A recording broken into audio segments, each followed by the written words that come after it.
Hello, beautiful souls. I am Valeria Maritza here at Healing Through You. I am an infinite being of light, and so are you.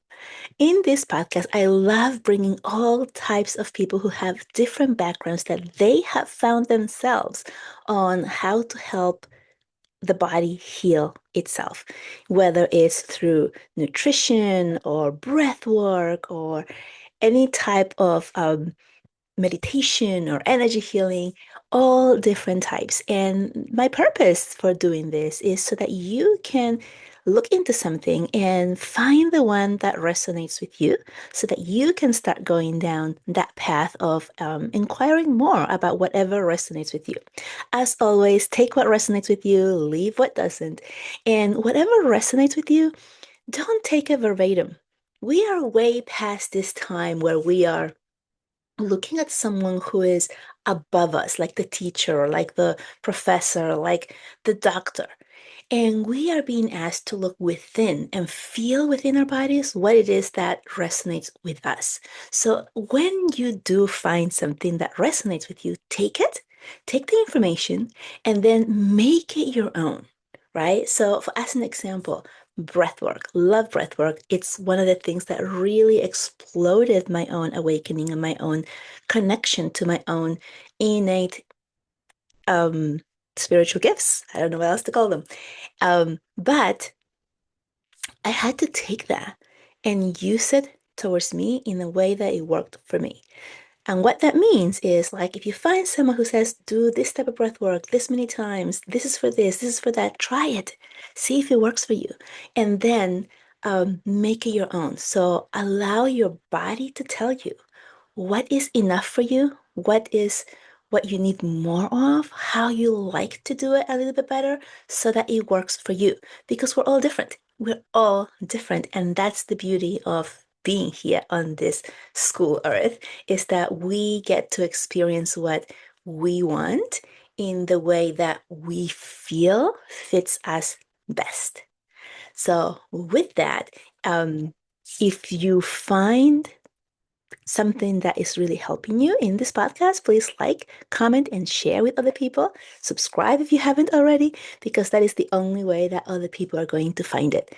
And with that, I'm going to tell you a little bit about my guest today. His name is Zach Dancel. He is the Chief Operating Officer of NAVA Health, which is a nationally recognized functional and longevity medicine, one of the fastest growing data driven integrative health companies in the USA. So, what I like about Zach is that he brings the data. It's kind of like Joe Dispenza, that he brings you all of the data in to for the people who are more analytical, who the people who are more who need more evidence. It's like, how does that work? And you're able to put two and two together, and maybe this is one of the things that works for you. So let us know in the comments as you're seeing this, as you're watching this, if it's resonating, if you're liking it. Send it to anyone that you feel that will benefit from this. And with that, I'm going to bring him in. Welcome. I just hit my mic as I hit record to bring Zachary, and I just hit my mic. So, welcome, Zachary, with that bang of a hello. How are you? Good. How are you? Thanks for having me on the show. I'm very excited to have you here. When we met earlier and you were speaking about your story, I felt like this would resonate with a lot of people in the audience. And so, why don't you tell us a little bit about yourself to get started? Yeah, so my name's Zach Dancel. I'm the Chief Operating Officer at NAVA Health. We are a functional longevity medicine practice, not just through brick and mortars, but through telemedicine. Um, my whole life and background, I thought I was going to be a football player, which was my true love and my true passion. That I learned early on in life. Um, you know, anything worthwhile is uphill, right? It doesn't matter what type of talent you have, what type of blessings you've been gifted with. Um, to be to do something worthwhile, to be excellent or great at something, and to be elite, it takes hard work. right? It Hmm. takes dedication, it takes sacrifice. So early on in my career, I learned that through football, right? Because I really wanted to be good. I wanted to be able to, earn a scholarship to play in college. I wanted to go and play in the NFL. And so I learned what it took and how to care for my body, right? Because ultimately, my body was my machine, right? Hmm. That's what I use for performance. And so, I knew the recovery that I need to have. I knew the exercise and commitment to, taking care of myself with food and nourishing my body to be as great as possible. Um, and I say that because, while I'm doing this and going in my career with football and understanding, the type of sacrifice and discipline that it takes to be, great at football, once I got into the workspace, I quickly realized that it's not all that different, right? I was trying to be a pro football player, when really I was preparing myself to be a pro in life, right? Um, we still should take that same approach to be as best as we can in our profession and in our career as we do our health, our relationships, our partnerships, because it's all one and the same, right? It takes time, it takes dedication, it takes sacrifice, it takes hard work to be good or excellent at anything. But also, not that it takes hard work, but it's also hard being the opposite, right? It's being hard being sick. It's being hard having a chronic disease and a chronic illness that you constantly have to deal with, as it is hard to be healthy, right? To do the right things, to go to the gym, to make sure that you are nourishing yourself with good food. Um, so that's a little bit about myself. To talk about Nava Health, it's also very personal to me. Nava Health was founded because 15 years ago, my mom got really sick. Um, I have no medical background, so at the time, I wasn't sure what was going on. We did what most people thought you're supposed to do: go to your doctor, go to your primary care doctor. They went to school. They are here to be healers. They are, made a commitment to do no harm. But very quickly, just like a lot of people in the world, as well as the U.S., quickly realized that the current system is not built for healthcare.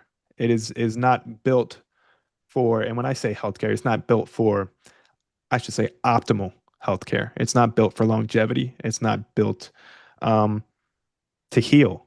It's built to save you in an emergency. It is built to um, be there for an acute infection that you might have to, quickly get in and get an antibiotic. Not that I'm a fan of antibiotics, but they're there for a reason, and they serve a purpose for certain instances. But quickly realize that the system that most people are accustomed to and used to, we saw the gaps and the holes, through my mom's health issues that she had very, very quickly. She'd go in, doctors would only spend 7, 10 minutes, didn't do any diagnostic testing with her, was basically prescribing her based off of a whim, based off of what his experience might have been or her experience, what his education would have been, which we all know now that, the medical education system is really built for disease management, right? Sick care Yeah. management. You see this symptom, you prescribe this prescription, right? Not talking about the actual root cause of the problems that are going on today.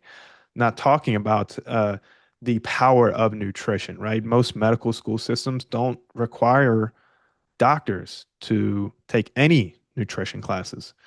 So as we're going through this process and seeing the gaps and the holes, you know, my mom was stuck in bed. She was bedridden. Her organs were failing.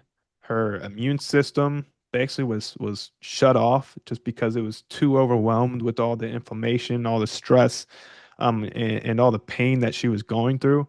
And these doctors continue to do the same thing, just kind of pass her around to different specialists that, again, they aren't taking the time to truly get to know her as a unique individual, right? They're treating her as uh, as the cookie cutter model, right? You come Yeah. in, present with XYZ symptoms. This is the prescription that I'm going to give to everybody, right? Just because this is what the book tells me, or this is what my experience has been. They didn't do true like diagnostics to say, okay, this is exactly what's wrong, and this is why we're prescribing you, right? So again, they're giving these prescriptions that ultimately have more side effects than more benefits Hmm. off of something that they truly haven't diagnosed. Um, and to us, it was kind of like a problem. Like we were like, well, how do you know this is the right thing to do? And she wasn't getting better. And they finally got to a point where, she's on 16, 20 different medications, wasn't getting any better. And they kind of like threw their hands up, like, we don't know what's wrong, but we can make her comfortable. And, it was a turning point for my dad, my family, as to, we need to do something about it, right? So my dad took my mom's health into his own hands. He started doing his own research. He started going out and then searching other specialists, right? Traveling across the country, even out of the country one time to just see these different specialists. And finally, found a functional medicine provider based in Orlando. Not a huge name, not but people worldwide knew about this doctor who traveled to see her. And we were just looking for hope. And this was another opportunity that could give us, answers that we were looking for. And finally, we went there. And from the very beginning, it was completely different than what we were used to and what most people are accustomed to, which is she took more time, Hmm. right, to get to know my mom, get to understand her lifestyle, right, her diet, her nutrition, her exercise, her sleep, her stress. Really got to know her medical history. Wasn't didn't take her medical history just to check a box, right? Like it's almost like when you go into urgent care, you go to your primary care dentist, right? They all ask for medical history, but it's almost as like they're checking a box. They're not actually looking at it and really utilizing that as a tool, as a data point, right? Yeah, Of you and know, to your point, sorry to interrupt. It's like if you've been to the doctor lately, you get this form and then you get it on the email. Fill this out before you get there, and then you get there and then you're given the same form again, and you're like, yeah, didn't I just do this? And then the doctor comes in and then they ask, and then you're like, is there a exactly, connection here? Like, what? exactly. And it's hard to put blame against the doctors because the system has forced them in a position where in order for them to make a living for themselves, right, they are forced to see 30, 40, 50 clients a day, right? Hmm. They have to turn over in order for them to make enough reimbursements to pay for their office, right? To pay for their staff, to pay for their salaries. So it's hard to put blame on them to a certain extent, um, but I also think that they play a critical role in enabling this system, right? Because they some act oblivious, but some also, you know, they're smart, right? Not all are smart, but some are smart where they see, okay, this is a problem. This is wrong. Something's wrong. And we'll get later into it, about Nava because most of my providers, they were the smart ones. They saw the problem. But going back to my mom's story, this functional medicine doctor, she took the time, right, to really get to know her uh, before making any recommendations. She did advanced diagnostic testing, right, comprehensive biomarker panels to really understand. Okay, you gave me all your symptoms. I know your lifestyle. Now let's go and gather some more data, right? Data is, you know, our source of truth, right? It's not a guess, right? That's why we at NAVA, we believe in testing and not guessing. So she ran comprehensive labs. She looked at all advanced sex hormones, free and total testosterone, estrogen, progesterone, full thyroid panel, not just a TSH that typical primary care is, that's all when they say, oh yeah, we'll test your thyroid. They're only running TSH, right? We're talking about free T3, free T4, reverse T3, thyroid antibodies and TSH, right? Extensive, right? Lipid panels, metabolic panels, nutrient deficiencies, inflammation markers to really pull everything together, right? Because healthcare is so traditional healthcare is so siloed, meaning each body system has its own specialty, right? and they're acting and treating with laser focus on that system, right? Versus realizing and looking at the bigger picture and how everything in health is connected, right? Yeah, yeah. Your gut is connected to your brain, your gut is connected to your heart, your heart is connected to like everything, right? That it all needs to be looked at with a wider lens on how everything is interconnected. And that's what this functional medicine doctor did, right? Hmm. Um, to where she had the data, right? She knew my mom's biology, her lifestyle, her medical history, to where she could really make accurate recommendations and, even more important, personalized to my mom, right?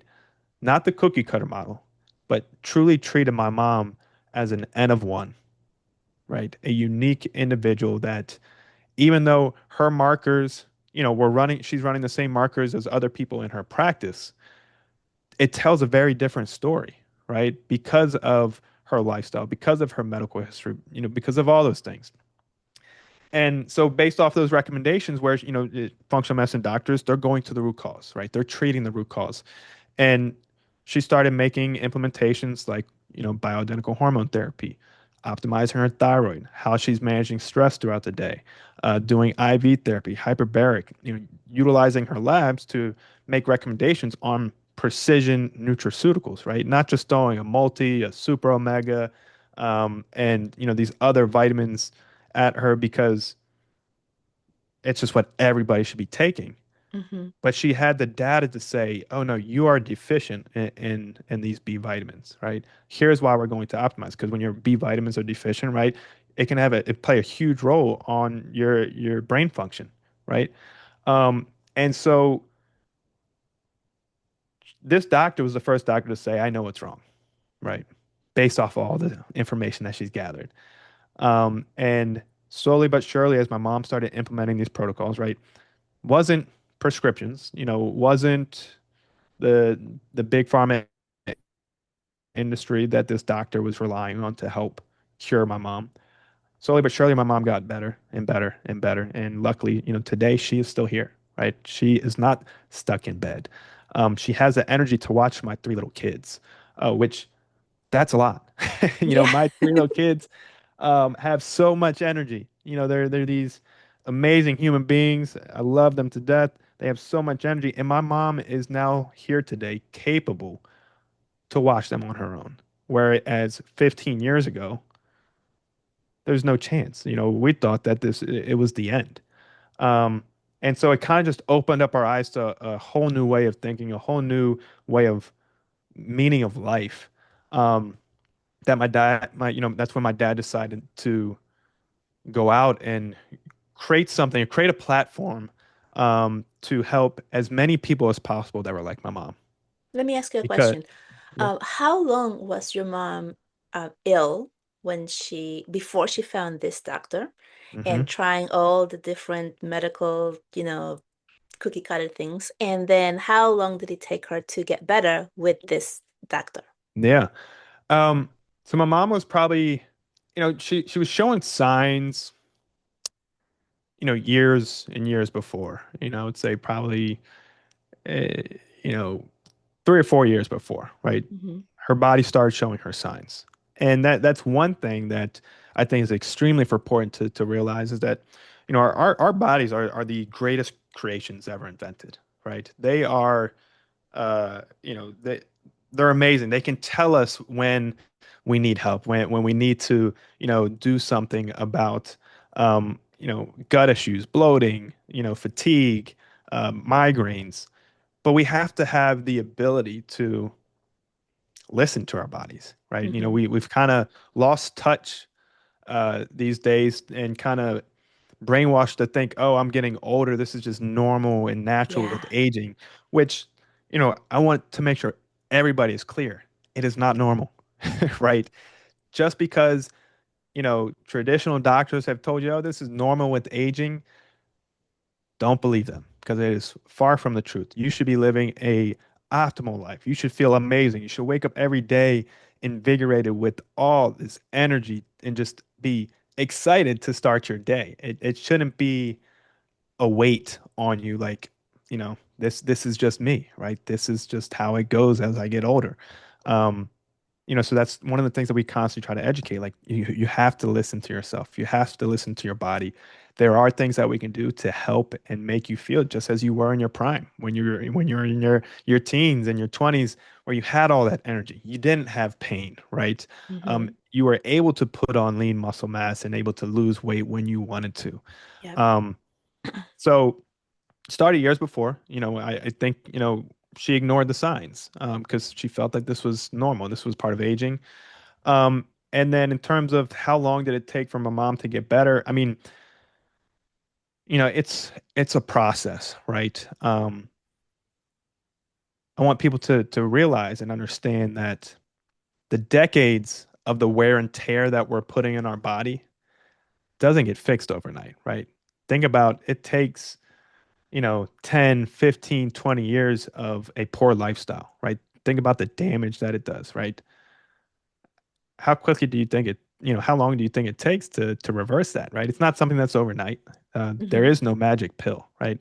It is hard work. It's a commitment because you're changing your lifestyle, right? You're changing what you thought was the right thing to do for the past 15, 20 years to a whole new way of thinking, but she saw improvements very quickly. When I say improvements, she started getting more energy, right? And pain wasn't as bad. Was able to start, functioning not normal, but I would say getting better on a day-to-day basis. A couple months into, doing the treatments, where we're talking about 15 years later, it's still something that she has to work on, right? Because being proactive and preventative isn't just a one-time thing, right? This is Yeah. something that is a daily part of life, right? These habits that we create, um, it is something that is here for a lifetime, right? These are the things like if we sit here and say, "Hey, I want to live the longest life possible, quality of life," right? It's not something that we have to make a commitment to over the next 12 months. This is the commitment that we have to make for the rest of our life. So there's still stuff 15 years later that she's working on, right? She still has good days and bad days, but more better days than where she was, right? But I would say where she was back to, you know, having regular days, more regular days than bad days, it took a couple years. It's to bring her back from where she was, where she had mold toxicity, Lyme disease, different co-infections. She had like 12 different autoimmune diseases, which obviously can't be cured, but they can be managed. It took time, right? It took uh, dedication. It took hard work. It took the resilience to show up on the days that she didn't want to, when she was in pain, where she didn't feel like getting out of bed because it was almost as if to her, she'd rather stay in bed because of the pain than get up and do something that was going to help her, right? So it was a huge mental battle that she had to overcome. And she did. To where, like I said, she's still here today. Today she's actually watching two of my kids because they wanted to play hooky from school. So it's, you know, I would love for it to be a quick fix for everybody. But unfortunately, it's a process, and proactive and preventive medicine isn't an overnight thing. It's something that we have to make a commitment to for as long as we want to feel as good as we want to feel. Yeah, well, the reason I asked that is because we as a society have been fed the lie that, oh, you have a headache, here's a pill. Oh, you have a, right? And then those things, they're not fixing why you're having a Mhm. headache or why you're having gut issues. They're just releasing the pain. And then you're like, oh, it's good, right? Half hour later, an Mhm. hour later, I'm good. And so when we intentionally begin to work towards preventing it from the headache to coming back, preventing the arthritis, the inflammation from being there, like you said, it's an everyday thing that you are Mhm. changing.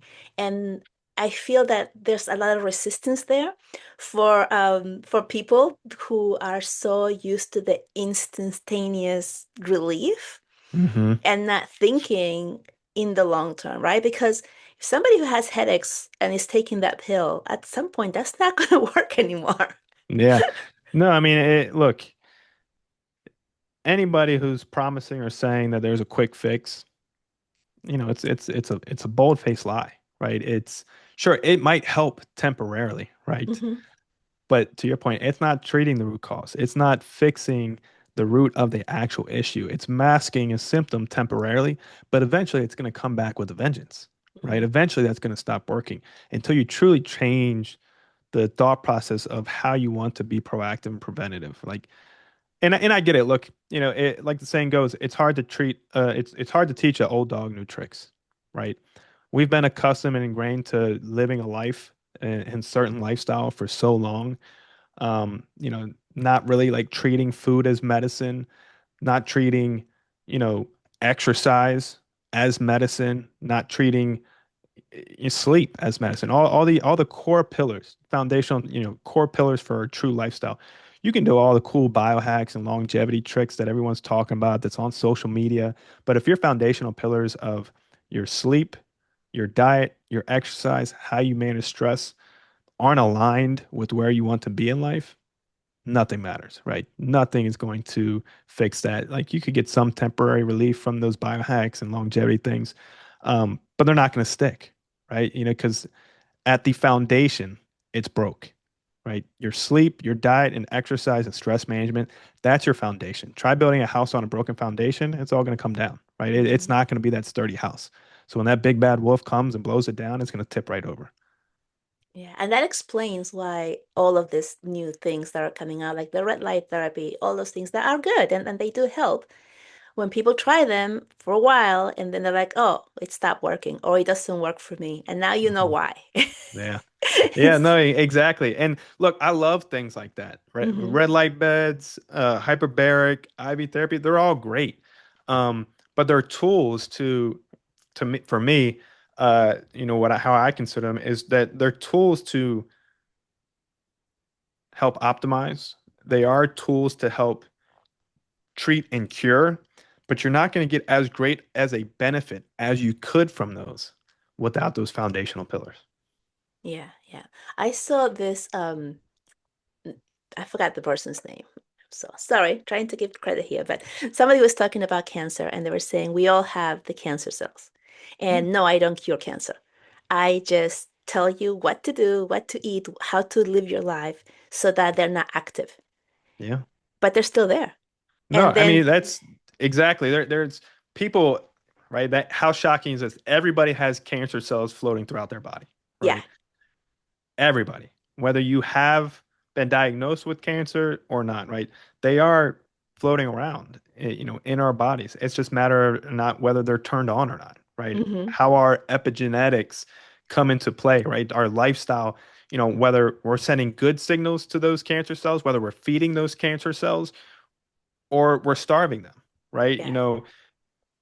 And that's one of the things that people don't realize until it's almost too late, right? They've been diagnosed with cancer to these things, but I think again, just in the space of longevity medicine and functional medicine, um, a huge proponent of it is education, Yeah. right? Really informing people about how we should really be treating ourselves, for optimal health, for proactive and preventative. It's our goal at Nava is to be part of the team and the drive of flipping people's mindsets from a reactive base model to a proactive base model, right? Because we know that of the 80 chronic disease, 80% of the chronic diseases in the country's leading causes of death can be prevented.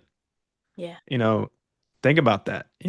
These what we're saying are the leading causes of all cause mortality can be prevented, and we don't have everybody running to the door to prevent these things, it is a problem. And so I think being on platforms like this, right, offering a platform like Nava to help provide the education of what people can do to be proactive and prevent those things, right?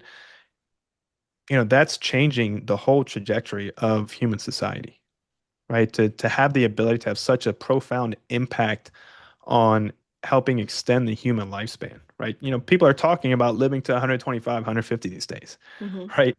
Um, and as crazy as that sounds, I don't think it's too far far-fetched. With the rapid growth of this longevity industry, with the rapid growth of AI, I think AI is going to be a huge proponent in healthcare. Um, Not so much to replace people, but to be as a tool to be able to sift through the vast amounts of data, right? The more data we can have on someone, the more accurate we can be with the predictive treatments and precision treatments that people should be on, right? So the more data that we can have, and there's not one person that can sift through all that data as quick as AI can, right? Mm-hmm. So imagine the ability to have such a strong tool to, instead of a doctor going out and researching, what a certain gene or SNP might mean, where it could take him weeks, and AI can provide it within seconds, right? And so now the providers can utilize AI as a tool to help guide the care, right? So I don't see it as a replacement. I do think it's going to replace a lot of things. It's going to eliminate a lot of things, but the speed to treatment, and when I say treatment, changing lifestyle, hormone therapy, thyroid, precision, accurate dosing on the different supplements or diet plans that people should be able to treat and heal things like cancer. The speed in which we're going to be able to act, AI is going to be a huge proponent. The precision and the accuracy, right? I think is going to be a huge proponent that AI is going to help boost up. Um, so I say that, going back to this thought that people can live to 150. Um, I'm excited about it. I want to. I'm embracing it. I want to be part of that. Now that I have three little kids, I can't think anything better than to be able to live a quality life for as long as I possibly can, so that I can be here and enjoy as much as possible, and just embrace every single moment with them. To be here when they have kids, to be involved in their kids' life. That to me is probably my number one driving factor, is to, it's why I'm so passionate, why I go so hard at not only just trying to live my optimal life, and be as healthy as I could be, but also to help others, if that's what they want to choose, right? I'm not Mm-hmm. here to say, everyone should be doing this, right? At Yeah. the end of the day, it has to be on that individual to make the decision. Hey, I want this lifestyle, right? Mm-hmm. I want to make this decision for myself, because I also want to be here for the ones that are counting on me. I also want to be here for the ones that I love. Um, to me, family is everything. There's that's the most important thing when it comes down to that. There's not anything that I wouldn't do for them. And people say all the time, "Oh, I would die for my family," right? Um, but not many people are saying I would live for them, right? Would you do the right things, right? Would you eat healthy? Would you go to the gym? Because that's much more important for you to be here than you dying for your family, right? So it's like flip the mindset, right?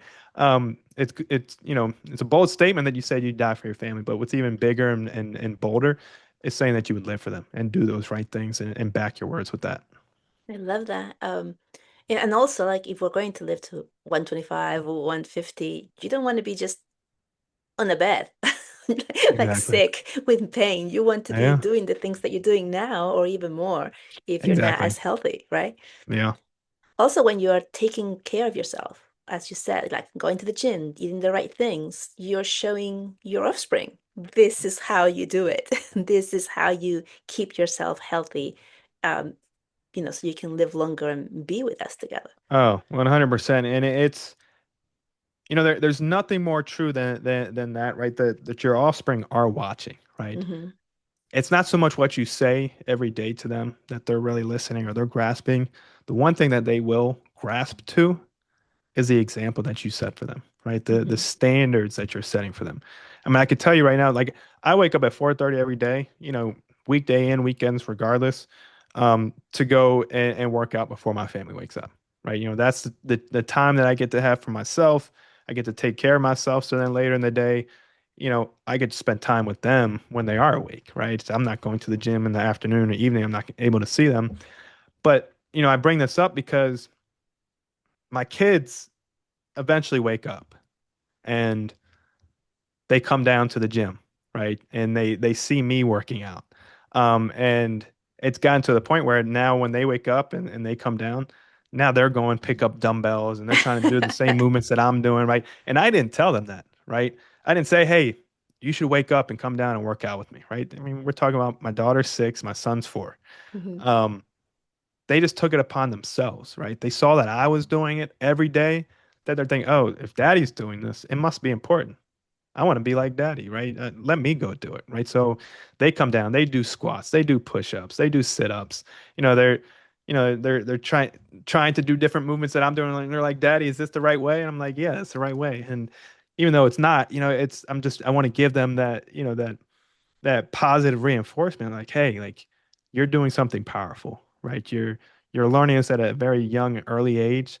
That most people aren't, right? So, I want to embrace that. And also, I mean, those moments for me, right, is so powerful, right? To see my kids want to follow in my footsteps and come down super early in the morning and work out with me, it's just one of those proud dad moments that I really like and embrace. I love that. Yeah. Because all they want to do is just be with you and hang out with you Yeah, and it's like, oh, daddy's doing this. Let's do it yeah. together, right? No, So so it's cool. so amazing because on the days like if I do sleep in, like even if I plan on still working out just a little bit later, my kids typically wake up at like 6:30. So days that I do happen to sleep in or oversleep an alarm, my kids will literally wake me up and they're like, "Daddy, aren't you supposed to be working out?"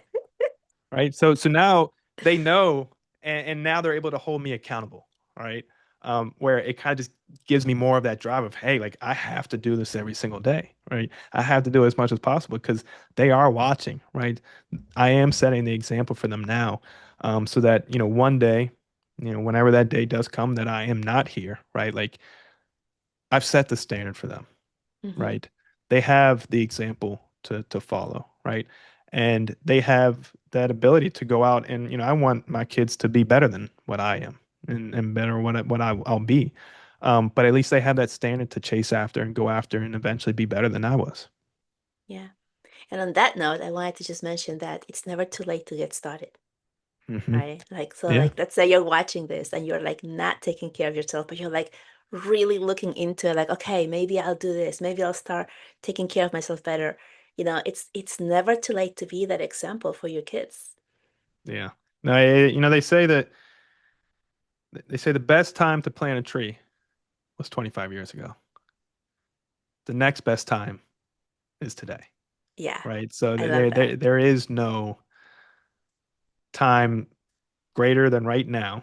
You know, to your point, it's not too late, right?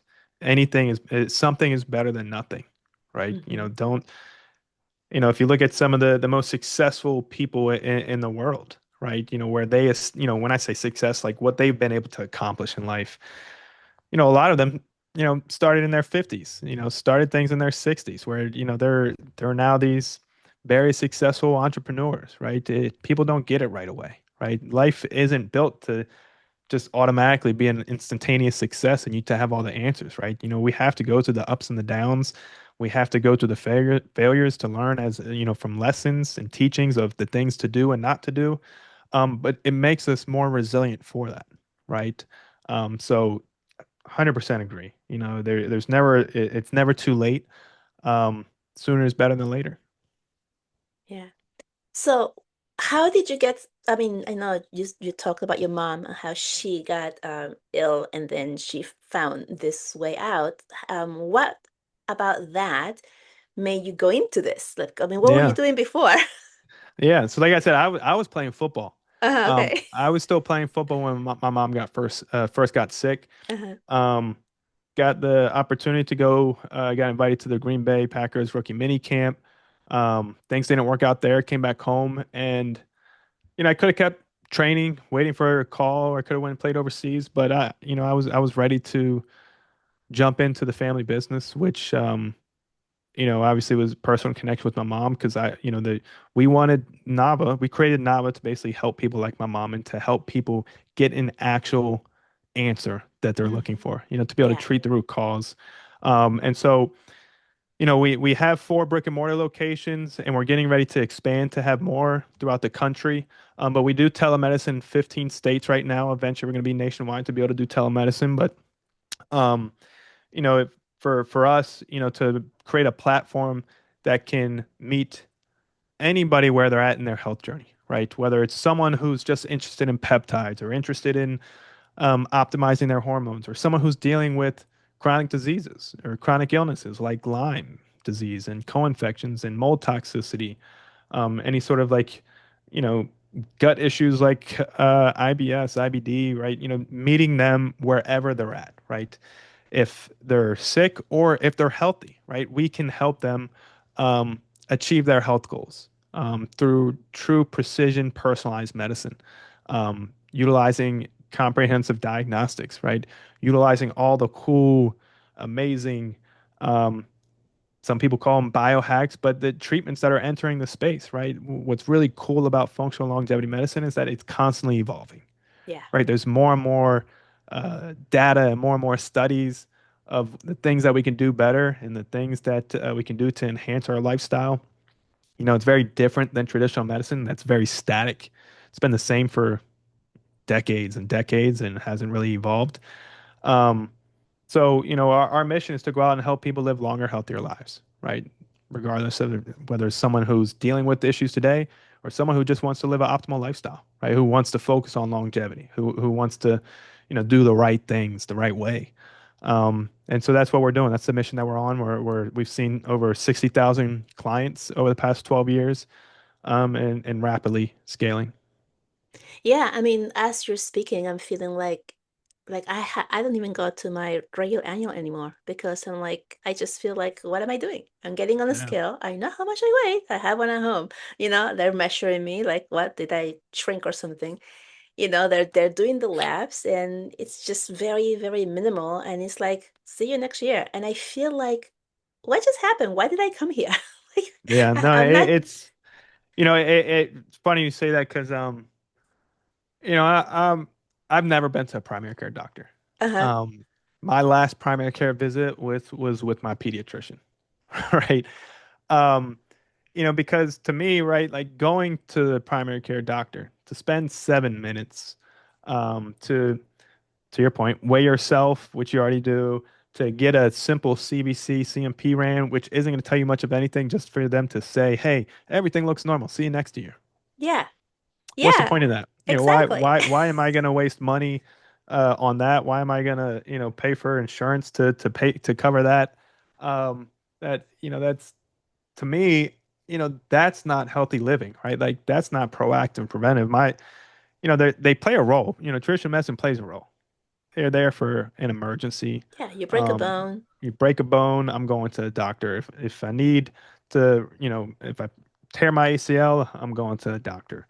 Um, but if I'm gonna, really want to focus on being the best version of myself, being as healthy as I can be, you have to go and find a functional medicine provider who's doing these comprehensive testing, right? Hmm. Who's actually going to ask about your lifestyle, Yeah. right? Who's actually going to ask the things about how you're sleeping, what's your diet like, what's your exercise like, how are you managing stress, right? When you think about primary care, have you ever considered or heard a primary care doctor asking those types of questions? Yeah, they Ne- don't. Never, right? But those are things that are driving either great health outcomes or very poor health outcomes, right? And the primary care, they're stuck with where they're at right now, and they're basing, when they are running these labs, right? They're running these labs and comparing them to the ranges that are put on LabCorp, which they say your labs look normal because they fall within that range, but also consider this, right? 95% of the US population is metabolically unhealthy. 71% of adults are obese. Those LabCorp and Quest reference ranges are being based off of a sick population. So, are they actually normal? Right? You're right, exactly. No, they're not normal, right? It's just one of those things that people don't really think about because they don't know any better, right? They're relying on the system who are supposed to be these experts and professionals in the field that there's so much just that's being missed. That's why when you go to a functional medicine provider, they're not going to look at those reference ranges and consider them normal, right? It might be normal on that sheet, but what functional medicine is going for is they're going for optimal, right? Where those values where are, they want to get them to the optimal clinical levels that are actually going to have a therapeutic impact on your overall health, right? Optimizing your vitamin D between 50 and 80, right? Because, it's making sure that whether you're a male or female, your total testosterone is within those optimal ranges that we know have the benefits and reduce risk factors like cardiovascular disease, like protecting yourself from breast cancer, like being able to, reduce osteoporosis, right? All these things that are playing a factor in optimal lifestyle and longevity, right? The functional medicine providers are looking at it in a much very different lens. We don't want to see what's normal. We want to see the labs in optimal ranges that are going to give you the best chances to reduce all-cause mortality. Yeah. What about children? Like, I know you said like the last time you went was with your pediatric doctor. So what about kids? Is this a place that we maybe should take our kids there instead of the regular medical doctor Yeah. for, yeah? So if you can, you know, with what we do at Nava Health, like the youngest that we see today is 14, which is still pretty young. But, Yeah. this type of medicine can be started at a much early age, right? Now, obviously, there's things that we can do in terms of the lifestyle that they're living, Hmm. right? The food that we're giving them. But there are functional medicine pediatricians out there that are treating, much younger, starting from newborn, um, this new way of thinking, utilizing functional medicine versus just the traditional standard of care for, traditional medicine. Now, that is one thing that, needs to rapidly grow and evolve a lot faster. But the problem is not many people want to take a risk on children, right? Hmm. Just like not many people want to take a risk on pregnant women, right? So, the studies are and the data are going to be delayed and slower than what you're seeing in the adult world of functional longevity medicine, right? Because there's more risk and liability with children and pregnant women that eventually it'll get there. Eventually NAVA, will get there. But there are functional pediatricians out there that I recommend and advise, as many people as possible can. Obviously, you have to make decision yourself whether it's economically feasible. Because the problem is our, the system, the healthcare system, um, doesn't like this type of medicine. Yeah. It doesn't bring Um, the big doesn't revenues into the like do- pockets doesn't of the like drug system. yeah, doesn't like healthy people, right? Because Hmm. where do they make the most money? They make the most money off of sick care, right? They Hmm. make their money off of disease management. So probably most functional pediatricians are going to be out of pocket, right? They're going to be cash based because that's the only way that they're going to have the time to spend with their patients, right? Yeah. The ability to run advanced comprehensive labs, right? The insurance companies, they dictate the level Yes. of care that these providers can provide, right? Because we know enough about, Nava knows enough about the insurance system because there was a 3-year period during COVID that we were a hybrid insurance model. We started to take insurance. So we quickly learned and then we also quickly got out because they tried to come in and dictate the level of care that we can provide. They Yeah. tried to come in and say, nope, we're not going to pay you to spend this amount of time with clients, right? Because it's not what the other doctors are Hmm. doing. We're not going to allow you to run all these comprehensive labs because it's not what the other doctors are doing. And the patient, they had a problem with us running vitamin D on all of our patients, right? Because they weren't on their deathbed. So the way insurance works is that when these providers sign these contracts, they have to abide by everything that is set, right? And in that contract, it clearly outlines this is the level of care that you're able to provide, right? We're only going to pay you this much for this type of appointment. and you can't go over this, and we're not going to pay you more. So if you spend more time, you're not getting paid for it. You can only run these certain set of labs. If you run anything more, it's just going to be out of pocket to the client, right? So um, they have a very firm hold on the type of care that people can provide who are in network, right? So it's one of the other things that we have to educate people on is that you have to stop relying on insurance to look out for your healthcare, right? Like, stop thinking that insurance is going to pay for everything Mm-hmm. because they don't, right? Yeah. It amazes me how many people just really don't understand or realize how insurance works, and that it doesn't cover everything. It'll cover certain things like sick care visits, basically the things that they know that aren't going to be crazy expensive for them so that they can make sure that they're making their profit. Health insurance should be treated just like car insurance, right? Your car insurance is there for an emergency. You get in an accident, there it is. You break a bone, and health insurance is there for that. But you don't expect car insurance to pay for your routine maintenance, your oil changes, your tire rotations, right? And you're doing that to make sure that your car runs as long as possible, right? Mm-hmm. Eventually, you can buy a new car if something happens to it. You can't buy a new body, right? You only have one of these things, right? So why wouldn't you do everything possible to be as healthy as possible so that you don't ever have to put yourself in that predicament one day, where you are dealing with sickness and illness, right? Because it's just, people talk about this system being broken. I don't think it's broken for us as consumers, Mm-hmm. but the system itself is set up exactly how it was planned to operate, right? Yes.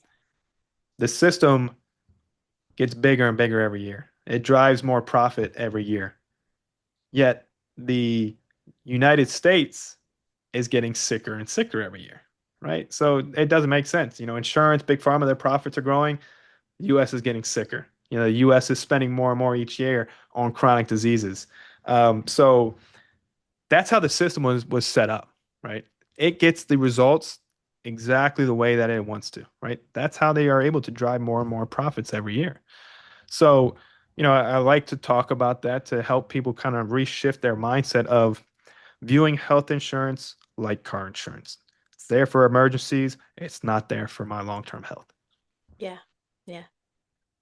What was coming to mind as you were speaking is how the doctors will offer you whatever is approved by insurance, not what you need specifically.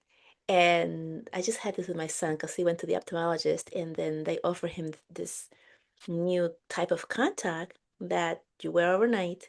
It reshapes the cornea and so that you can see without glasses the next day. And it sounded like fantastic. I'm like, oh, that sounds good. My husband, he's a chemist, and he's like, it's not changing the shape of the eyeball, which is what's doing it. It's just reshaping the cornea. What are the effects of that? And then I remember that she kept saying, and it was just the proof, and it was just the proof, and it was just the proof. And I'm like, that's why she's giving it to me. Yeah, Would she have even mentioned it if it was really good, if it hadn't been approved? yeah.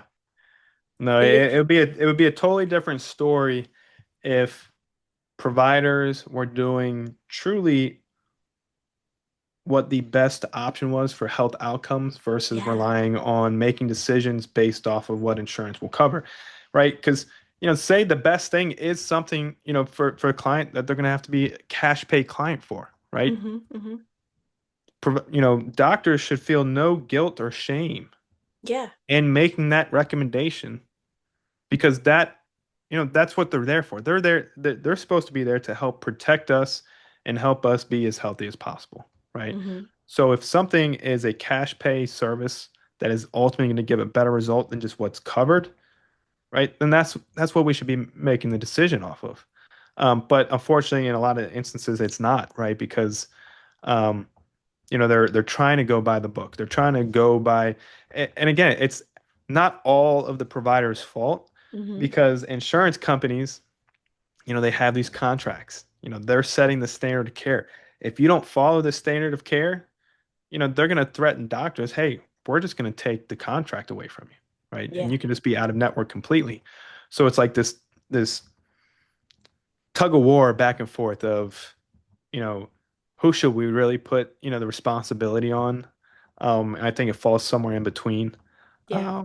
That also, also consumers, the patients, also have to take some responsibility, right?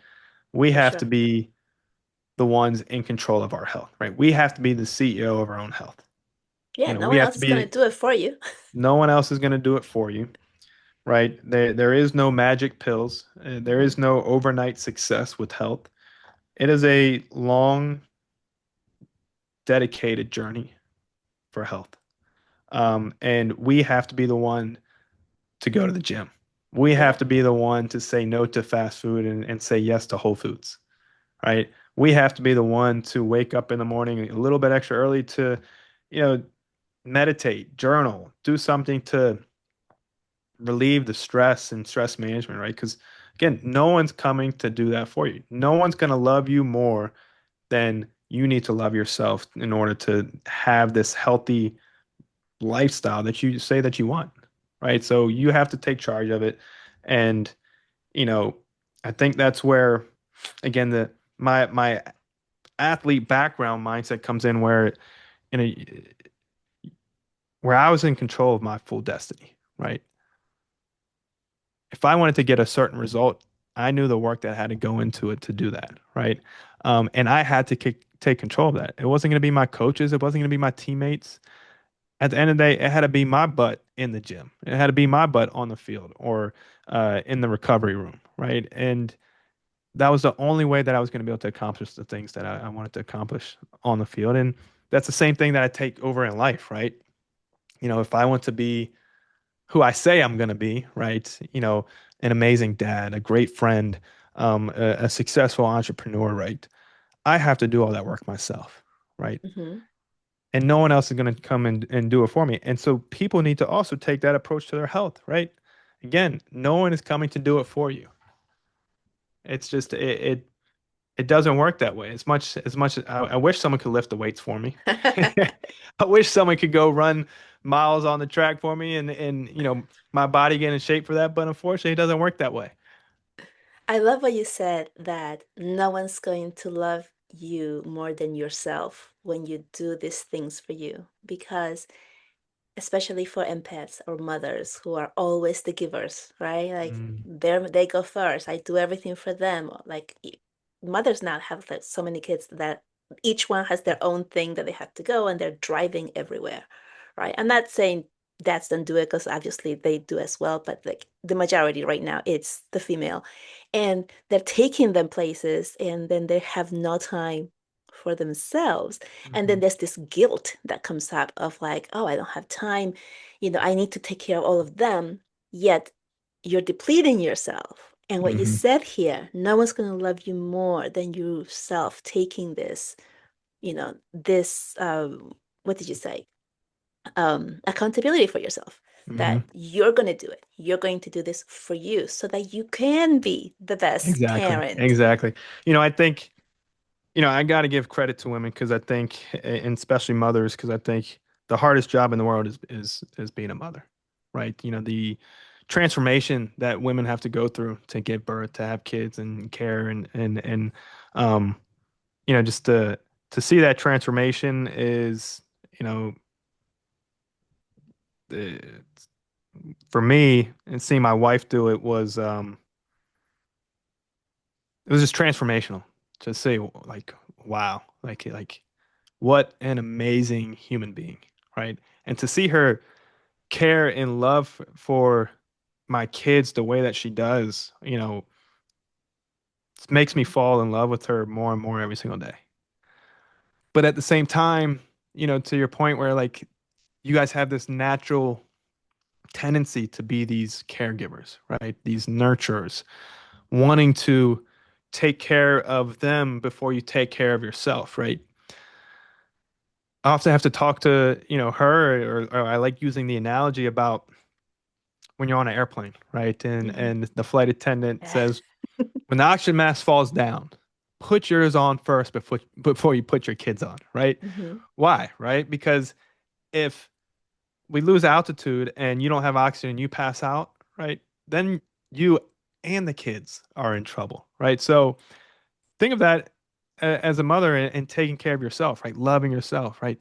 If you don't take care of yourself, eventually at some point, you're not going to have the ability to be that caregiver, right? To be that nurturer for them. You're not going to be able to be the best version of yourself, right? To be able to give everything that it is that you want to give them if you're not taking care of yourself, right? Because you might not have all the energy, right? You might have start to have pain. You might not have the lean muscle mass that you need to pick them up because for so many years you weren't taking care of yourself, right? So view it as I have to take care of myself so that I can take care of them, right? And that's it's just the mindset that kind of just has to shift, right? Yeah. You're not doing this to be selfish. You're doing this for them, right? Because that's kind Yes. of the mindset that you guys have already, right? Is that I want to do this for them. Like I love them. I want to nurture and care for them. It you, you taking care of yourself and loving yourself is nothing more than you doing it for them. Yeah, I love that. Thank you. Thank you for that. And to all the moms and all the people, all the caregivers to the kids, because it just completely changes everything that you Um, think you knew once you have a child. yeah, I know. I know. So tell us a little bit about how to get in touch with you, how Yeah. people can connect with you. Yeah.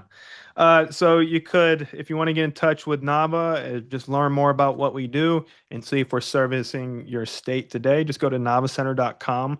It'll list all the different tests and services and states that we can provide service in with you. And if we're not in your state now, eventually we will be here shortly. If you want to learn more about, my day to day and the things that I like talking about, you can go to the Legacy and Longevity podcast. Where I'm also having individuals like yourself or like myself come on and talk about just, the where peak health meets peak performance. Again, I think um, just with my sports background, um, I think everybody should be a pro athlete in life. Just to take the mindset of being a pro in life. And so it's a fun show to talk about these cool things, the biohacking, the longevity, but also talk about what's really grounded with the data and the science, because I think that's most important that we really look at. So that's where you can find me. Amazing. And I'm going to put all of that information in the show notes. So if you're Okay. driving or you didn't catch this, you can go and check it out there. Is there anything I didn't ask you about that you would like to share with the audience? Um, no, I think we covered a lot of great topics and great information. I think again, I just highly recommend if it's not Nava Health, just find a functional medicine provider who's going to take more time to get to know you, ask the questions about your lifestyle, do comprehensive testing, um, so that you have the information, right? You have the tools in your tool belt to make smarter decisions for yourself, right? Because at the end of the day, I just want to make sure, that we're able to make the impact, that we really want to make. Which, if someone can listen to this episode and make changes in their life and it positively impacts them, right? Then we've done our job. Yeah, this was just coming up as you were saying that it feels like when you go to an integrative uh, provider that you have already decided to make a change in your life. So I'm going there to get the tools, like what do I need?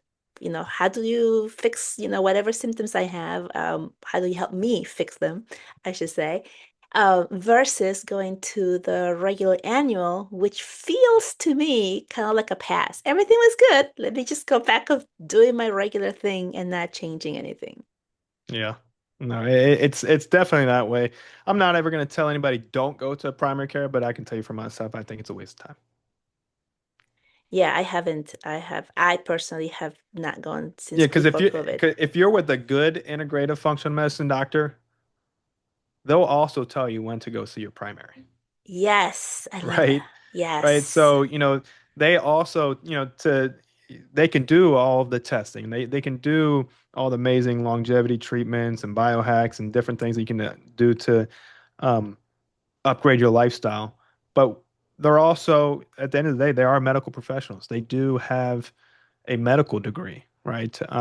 That they will tell you when it's time to go see a specialist. They will tell you when you should go get a checkup from your annual, and they'll give you the information of what you should be asking, what concerns them, right? Hmm. Some of them might even replace a primary care. We personally don't, we work in conjunction with primary care physicians. We don't completely take over. But again, like I said, if you work with a good one, they'll let you know when to go see your primary care.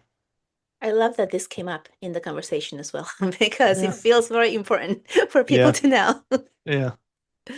Amazing. Well, it has been amazing. I love this conversation. Thank you for sharing your wisdom, all of the information that you have, and for what you're doing. No, thank you for having me. It's been a pleasure. And hopefully your listeners and viewers can take some from this and then implement it in their day to day and it makes that impact, right? It makes that change in their life and it kind of just opens up their eyes like, okay, I want to do this a little bit more.